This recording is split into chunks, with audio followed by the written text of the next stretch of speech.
Welcome to the voice of Ibrahim Traoré, where we uncover the most shocking, heart-stopping moments in the world of political intrigue and suspense. If you haven't subscribed yet, be sure to do so and click the notification bell so you don't miss any revelations. Today's story is unlike anything you've ever heard. A sitting president surrounded by 200 of his most loyal bodyguards, eliminated at his desk. The question is, how did it happen, and who had the audacity to pull it off right under their noses? Today we dive into the unbelievable true story of Ibrahim Traoré's elimination, right in front of the men sworn to protect him. But who orchestrated this and why? It was another seemingly normal morning at the presidential palace in Ouagadougou. The sun was already blazing overhead, its rays streaming through the vast windows of President Ibrahim Traoré's office. Outside, the city hummed with life. Vendors hawking their wares, motorcycles weaving through traffic, children chasing after footballs in dusty alleys. Inside, however, everything felt still, as if the world had paused for a breath. Traoré sat behind his imposing mahogany desk, his fingers tracing the edge of a file brimming with reports that demanded his attention. The weight of his office had pressed on him for months. The economy was strained, regional alliances were fraying, and whispers of unrest circulated in hushed tones among the palace staff. Yet Traoré had always faced adversity head-on. He was known for his steely resolve, his unshakable belief in delivering a brighter future for Burkina Faso, and his unwillingness to back down from any challenge. He believed that as long as he stayed vigilant, nothing could touch him, because his office truly was a fortress. Every inch of the room was monitored by high-definition cameras. Broad-shouldered guards stood vigilant at every entrance. And beyond the thick marble walls, 200 elite bodyguards were stationed, ready to pounce on any threat. They were the best-trained, most loyal men and women the country had to offer. If anyone had the expertise to keep the president safe, it was them. And yet that morning a chill of unease hovered in the air, barely perceptible yet unmistakable to those attuned to danger. Traoré tapped his pen on the desk, his chest tightening. He sensed something was off, although he couldn't quite pinpoint why. Then, without warning, the door creaked open. Captain Mamadou, one of his most trusted bodyguards, entered quietly.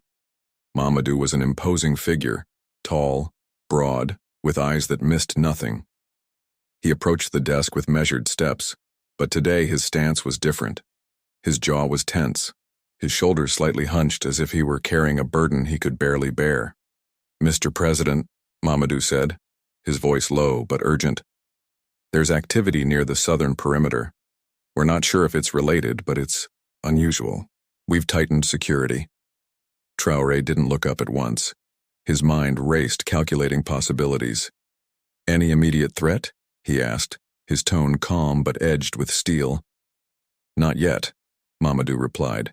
"But the movement, it doesn't match any routine deliveries or scheduled visits." Traoré finally lifted his gaze. He met Mamadou's eyes, recognizing the flicker of concern. "Thank you, Captain. Keep me informed." Mamadou nodded, his expression somber, then withdrew from the room. Traoré rose from his chair and moved to the window looking out onto the palace grounds. Rows of guards stood like sentinels, their faces stoic beneath the midday sun. Beyond them, manicured gardens stretched toward the outer walls where more soldiers patrolled. Everything appeared normal. The palace was secure, or so he believed. Traoré returned to his desk, picking up the file he'd been studying. He flipped through the pages, reports on foreign investments, regional security threats, economic forecasts, and let out a slow breath. He had a nation to lead, and there was little time for distractions. But even as he refocused on the documents, that uneasy feeling lingered. Then it happened. A deafening crack shattered the stillness. A sound so violent it felt like the sky itself had broken open. Traoré spun around, his heart pounding as the echo of gunfire reverberated through the marble halls. The shots weren't coming from outside. They were coming from inside the palace. That realization slammed into him like a physical blow. His guards burst into the room, weapons drawn, eyes wide with alarm. Behind them, the echoes of more gunshots cascaded down the corridor. Traoré's breath hitched, his chest tightening as adrenaline surged through his veins. He saw the door behind him splinter under a forceful kick, and suddenly, a masked figure filled the frame, slender, swift, moving with deadly precision. The assassin stepped forward, a rifle raised. For a heartbeat, time slowed. Traoré's mind raced. This couldn't be happening, not here, not now. But in that moment, he felt a searing pain explode through his side. A gunshot rang out, sharp, deafening. He looked down, horror choking him as he saw blood blossoming on his shirt. His world tilted, the room spinning around him. The assassin didn't hesitate. He fired again, each shot echoing in Traoré's ears like a grim heartbeat. Guards lunged at the intruder, but it was too late. The figure was already gone, disappearing behind the chaos of smoke and shouting as palace security scrambled to contain the threat. Traoré's knees buckled and he sank against the desk. His vision blurred, the edges of the room growing dim. He felt the weight of betrayal seize him, a horror so profound it outmatched the physical agony. 200 bodyguards, and yet they couldn't stop this. His breaths came in ragged gasps as he fought to stay conscious. "Sir."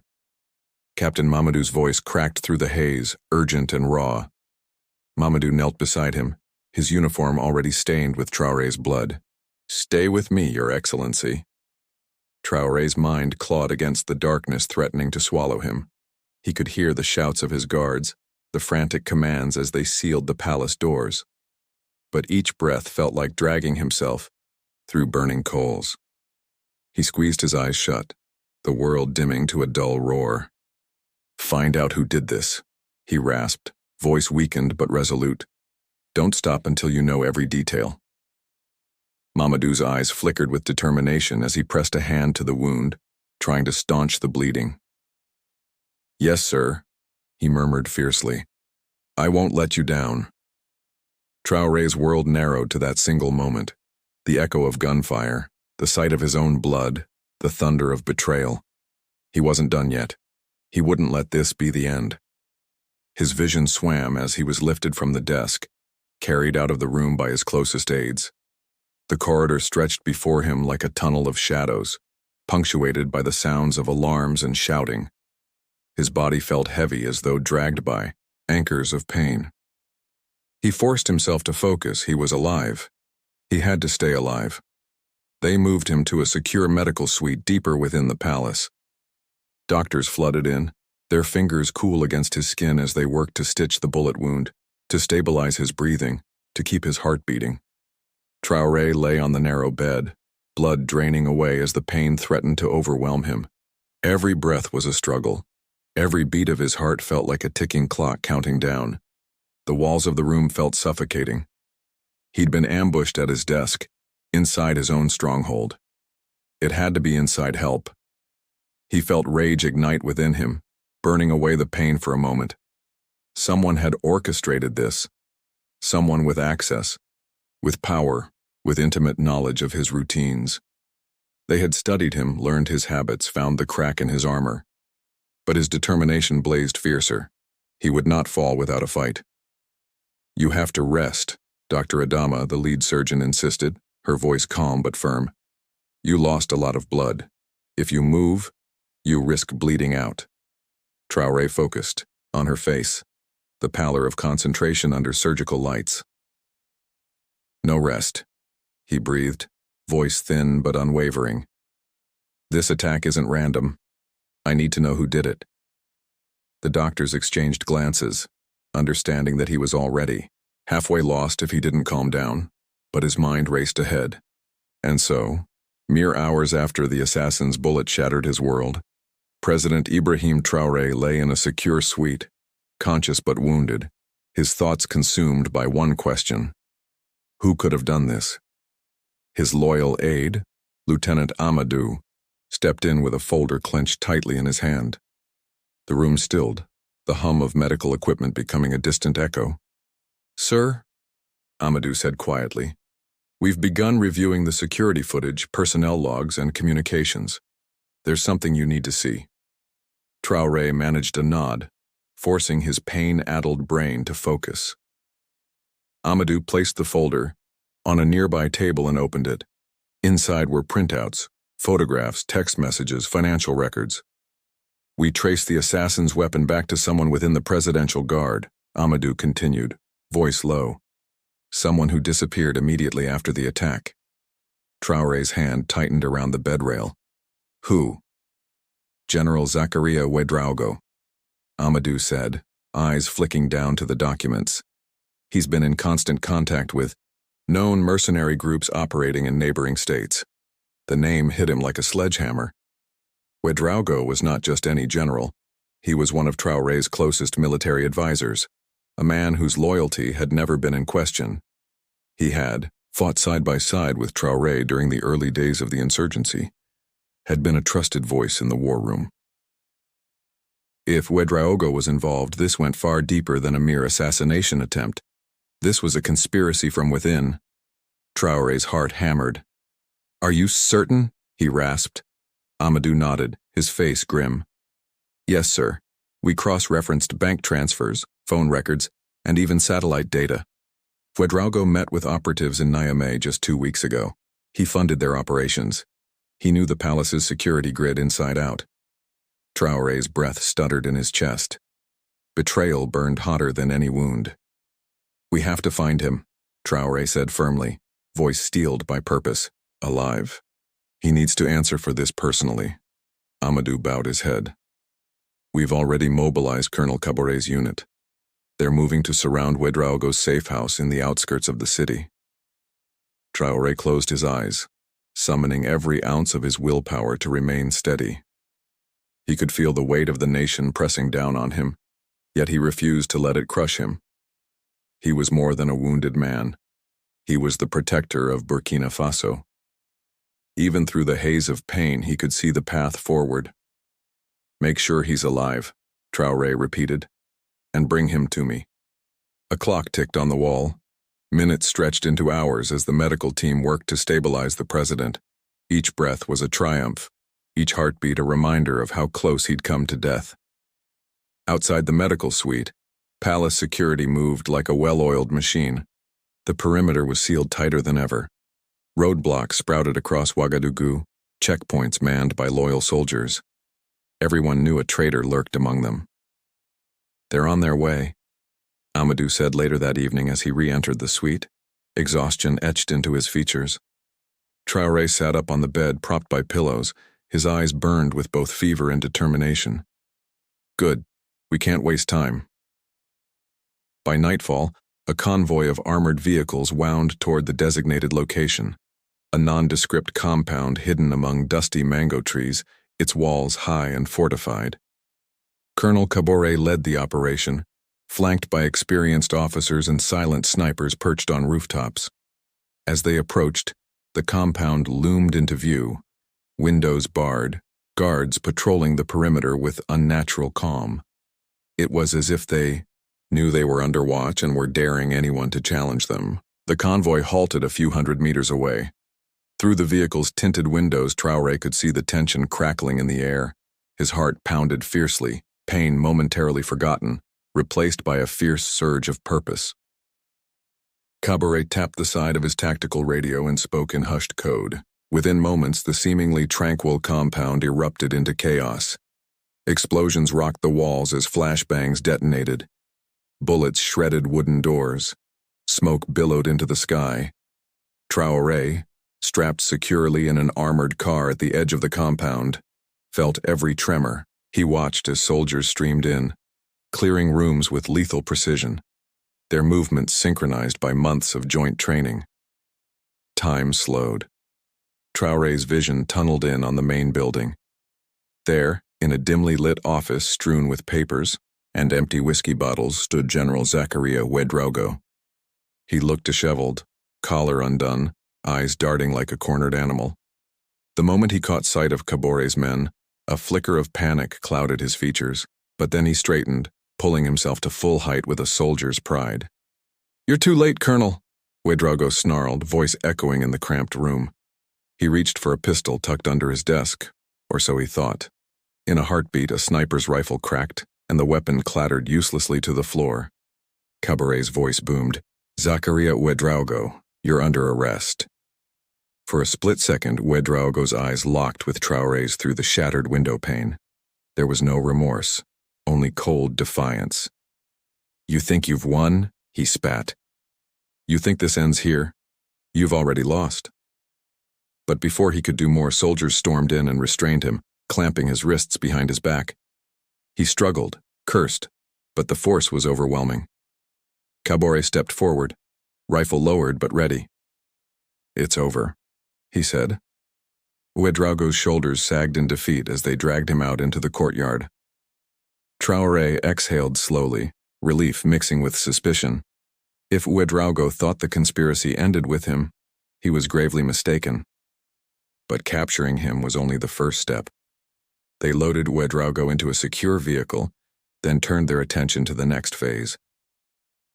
Back in the palace, Traoré waited, the sedative in his IV dripping steadily. Hours felt like lifetimes as he lay there, replaying every moment in his mind. The shooter at his desk, the betrayal of his friend, the chaos of the compound. But his mind refused to relent. He knew this was only the beginning. He opened his eyes as Amadou entered, face grave but determined. "Sir, we uncovered new evidence from Ouédraogo's phone and laptop. He was only a pawn."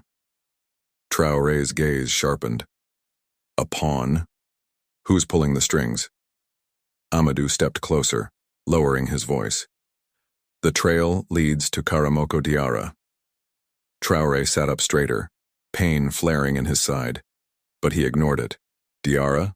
The former ambassador? He's been abroad for months." Amadou nodded. "Yes, sir. But intercepted communications show he's been in contact with Ouédraogo for weeks. He's funding operations, providing intelligence, coordinating. He's the true architect." Traoré's fists clenched around the bedsheets as fury coursed through him. "Find his location, don't let him slip away." Amadou bowed. "We have a lead. A villa outside the city, heavily guarded. He's expecting us." Traoré leaned back, pressing cool gauze to his wound. Despite the pain, his resolve crystallized.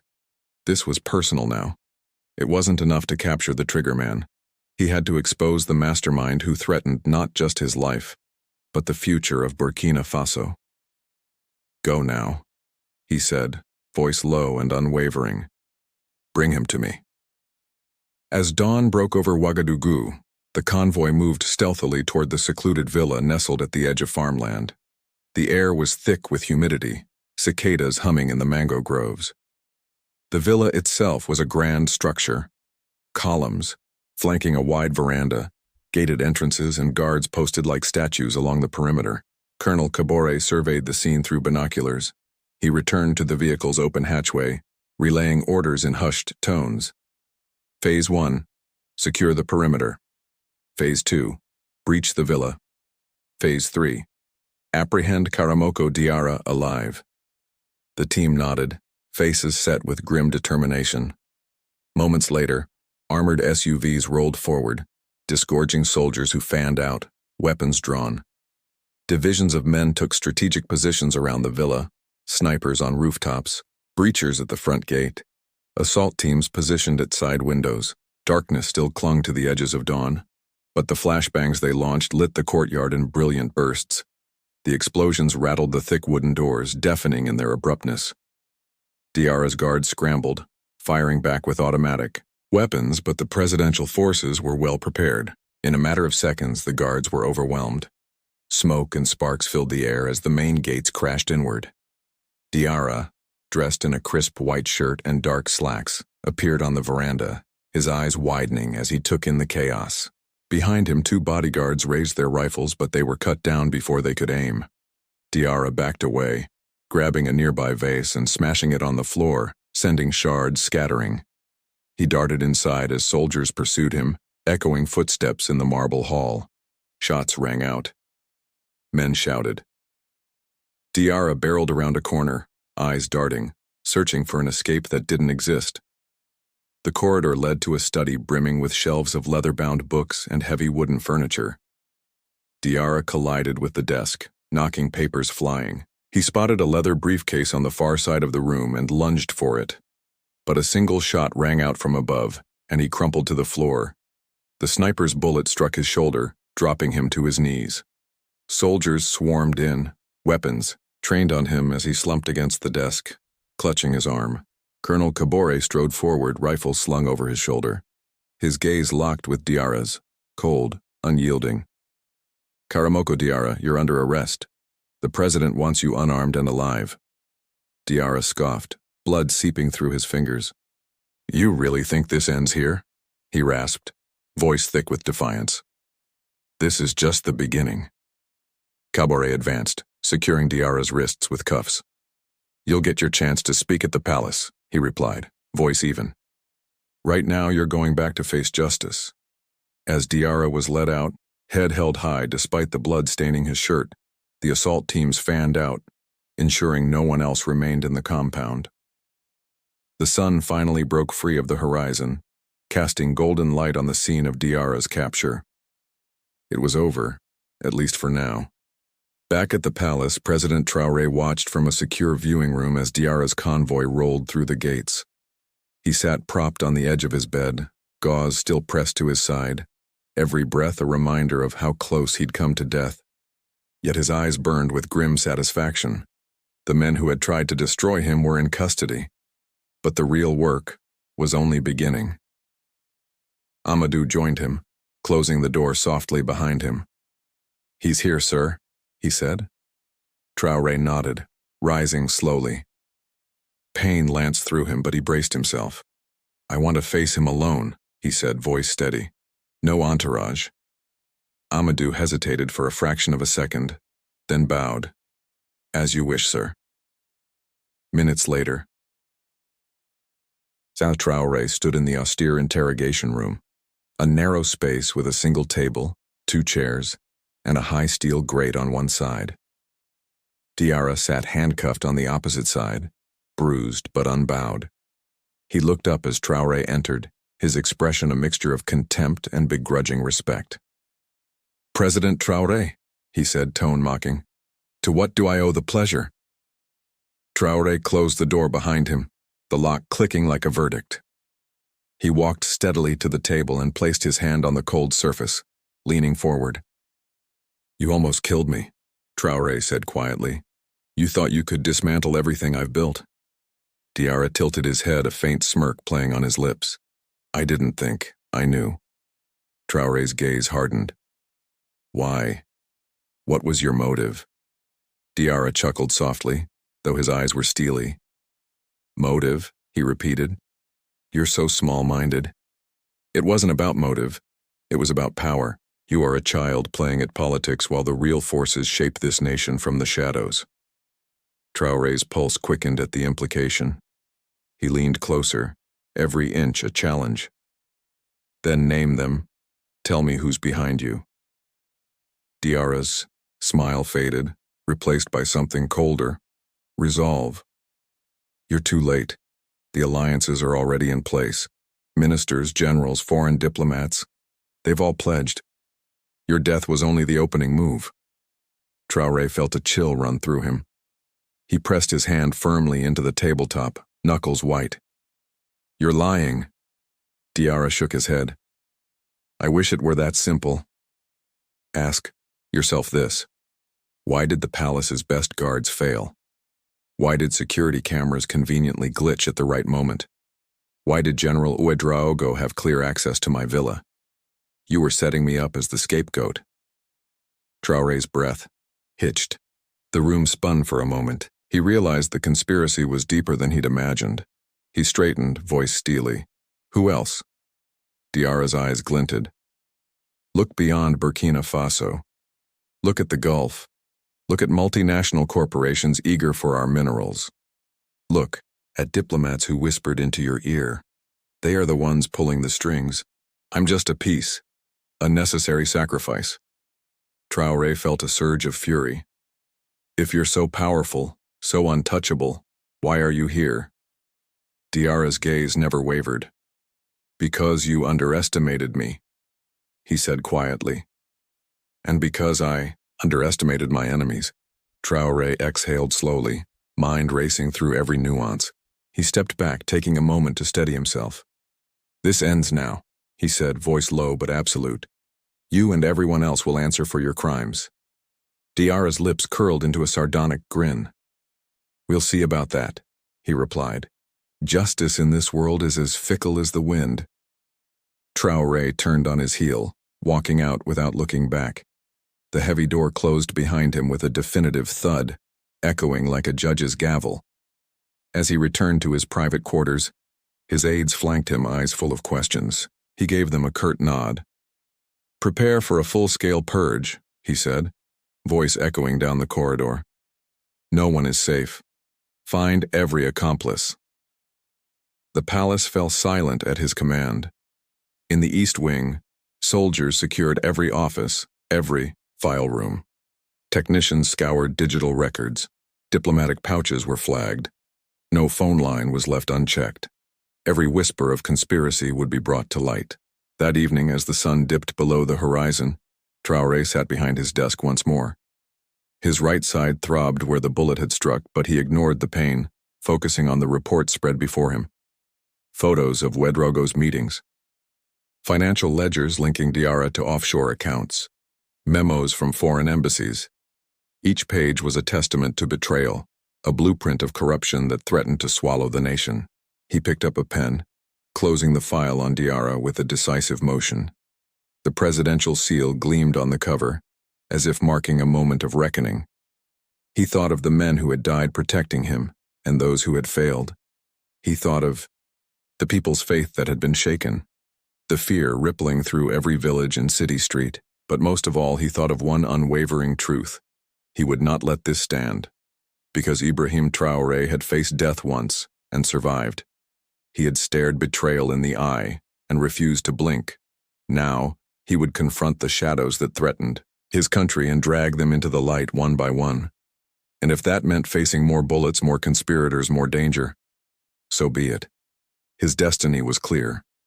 He was the protector of Burkina Faso, and he would defend it with every ounce of strength. He had left. Days later, as the investigation unfolded, diplomatic cables were recalled, generals were interrogated, and foreign envoys huddled in secret meetings. The world watched, murmuring rumors of palace coups and hidden agendas. Social media buzzed, with speculation, calling into question the very stability of the region. But in the heart of the palace, Ibrahim Traoré remained unbowed. Each morning he walked the corridors with his aides, pausing to greet soldiers, offering words of gratitude to the men and women who stood guard. He would wear his wound like a badge of honor, a reminder of the price he paid for power and the vigilance required to hold it. Late one night he sat alone in his office, the city lights twinkling below. He stared at the photo on his desk, himself and his family, taken months before the attack, his daughter's bright smile, his wife's gentle eyes. He reached forward, touching the frame. He owed them this fight. He owed Burkina Faso this fight. And most of all, he owed himself. Because the day he had almost died, something shifted inside him. A sense of clarity, of purpose. He realized that leadership wasn't just about the trappings of power. It was about sacrifice, about being willing to stand firm in the face of betrayal, to dig deeper when every instinct screamed to back down. As dawn approached, he leaned back in his chair and closed his eyes briefly. The interval between night and day was a moment of stillness, a breath before the storm. He could hear distant sounds of vehicles, officers conferring, a dog barking somewhere in the grounds. The world was moving on, but for him, every second felt charged with meaning. He opened his eyes, his gaze steadfast. There were still conspirators to unmask, still secrets to expose. The days ahead would be perilous, but he was ready. Because this wasn't just a fight for his life anymore. This was a fight for the soul of Burkina Faso, and Ibrahim Traoré would not falter. So stay tuned for the next chapter of The Voice of Ibrahim Traoré as the battle for justice continues. Don't forget to like, share, and subscribe. The struggle for this nation's future has only just begun.